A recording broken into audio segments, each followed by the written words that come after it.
喺條片開始之前考考大家先，呢一隻係咩粉呢？呢種又係咩粉啊？佢哋兩個有咩唔同？陣間揭曉。如果想做到出面嘅味呢，最重要嘅唔係椒鹽，唔係炸蒜，而係大家未必估到嘅。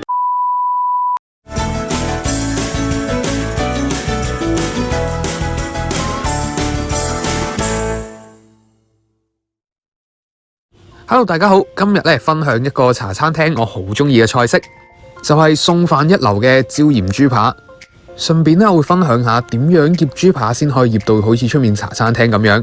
豬扒我哋一般會見到有兩款，呢款係梅頭，就算唔使點醃咧，都會比較腍少少嘅。有骨呢款一般就係韌啲、柴啲嘅。如果用新鮮嘅豬肉眼咧，都會有同樣嘅問題。喺屋企整，就算用刀背係咁猛咁剁，都未必夠腍啊！但係咧，其實完全唔需要咁做嘅，只要我哋稍為處理下啲豬扒咧，就會變腍噶啦。今日我哋就係用最普通急凍有骨呢隻，買咗翻嚟沖一沖水先，然後先進行正式嘅解凍。我呢幾塊咧，基本上係最差嘅情況嚟噶啦，因為佢解凍過之後再雪翻變冰，已經黐埋咗一嚿咁。不過咧，再解凍方法都係一樣嘅啫。我會建議用少少鹽水嚟解凍，更加能夠去除啲雪藏味同埋啲血味。我哋加常溫水冚過啲豬扒，放埋少少鹽，等佢最少半個鐘至1個鐘，直至佢哋完全退晒冰。如果大家有興趣睇多啲特色食譜，或者對煮嘢食同食嘢有份執着，不妨撳個訂閱掣，得閒睇下我啲新片啦。1 hour later， 好啦，咁樣就完全解凍晒咯。解凍完之後有咩做呢？就係沖多幾次水啦，咁樣更加能夠清除晒豬扒裏面同外面啲血水同污糟嘢。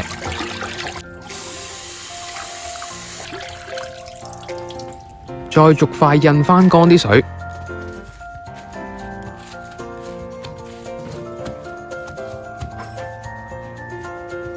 今次我哋整椒鹽豬扒，所以我就改成長條形啦。骨嘅位如果太大嚿，可以用刀尾位置斬斷佢，咁就視乎嚿骨有幾大啦。有骨嗰啲位，我哋都係擸埋啲肉切成長條。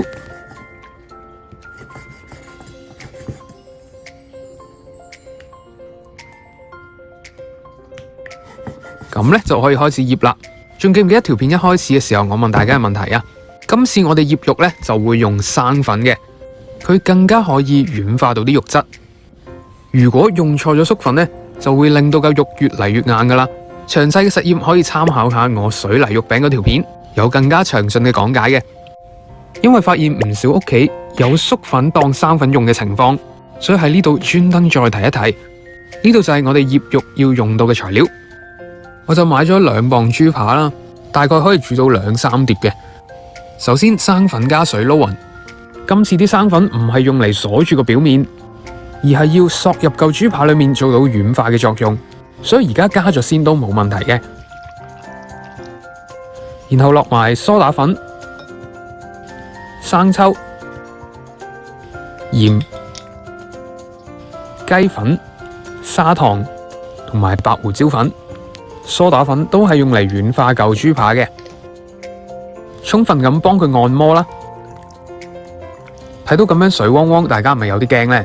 但係如果個水量、粉量落得啱嘅話，完全唔需要擔心嘅。你睇我撈勻之後呢，一滴水都冇噶。最後加埋1湯匙嘅油，用嚟封住個面，咁樣就更加可以鎖住啲水分啦。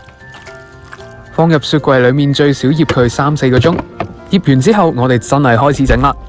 我哋嚟睇睇椒鹽豬扒要用到嘅材料。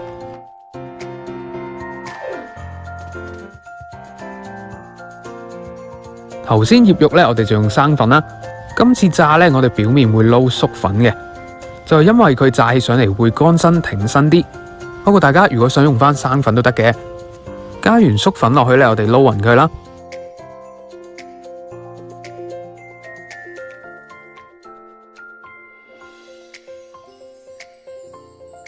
紅尖椒切粒，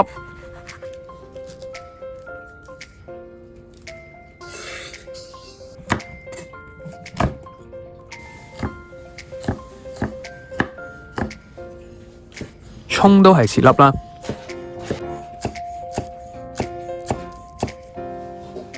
咁啲豬扒就可以落鑊炸啦。大概攝氏去到180度度，放豬扒落去嘅時候有啲泡泡就可以噶啦。2磅豬扒我就分咗2批嚟炸嘅，避免個油溫降得太低。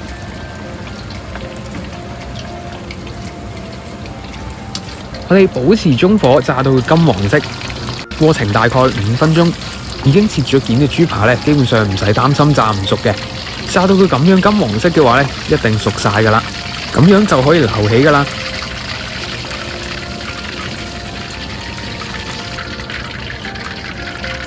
大家睇睇幾靚。咁就到最後炒嘅步驟啦。如果唔炒嘅話咧，其實就係普通茶餐廳嘅炸豬扒。醬料上，如果想做到出面嘅味咧，最重要嘅唔係椒鹽，唔係炸蒜，而係大家未必估到嘅豆瓣醬。佢係成個椒鹽味道嘅靈魂嚟噶，所以記得要落啊！我哋鑊度留少少油，中火爆香啲蒜蓉去到微微金黃色，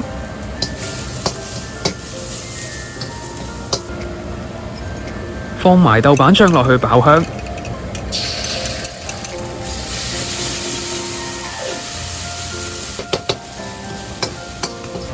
倒入紹興酒、椒鹽同埋砂糖，炒到佢水分蒸發，放埋啲豬扒落去炒勻佢，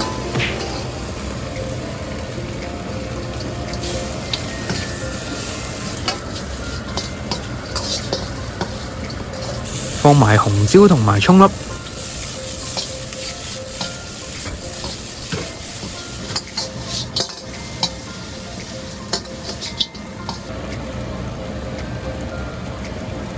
炒多幾下，放埋炸蒜就可以上碟噶啦。記得炸蒜唔好太早落喎，否則會變腍噶。俾大家睇睇個成品，佢相當惹味啊！豬扒唔得都夠腍，而且好好送飯。大家都記住試下，記得呢個醃肉嘅方法咯。如果大家鍾意呢條片，記住 like、share 同埋訂閱我個 channel，記得撳埋個鐘仔。如果想俾 comment，記住喺下面留言。咁我哋下條片見啦。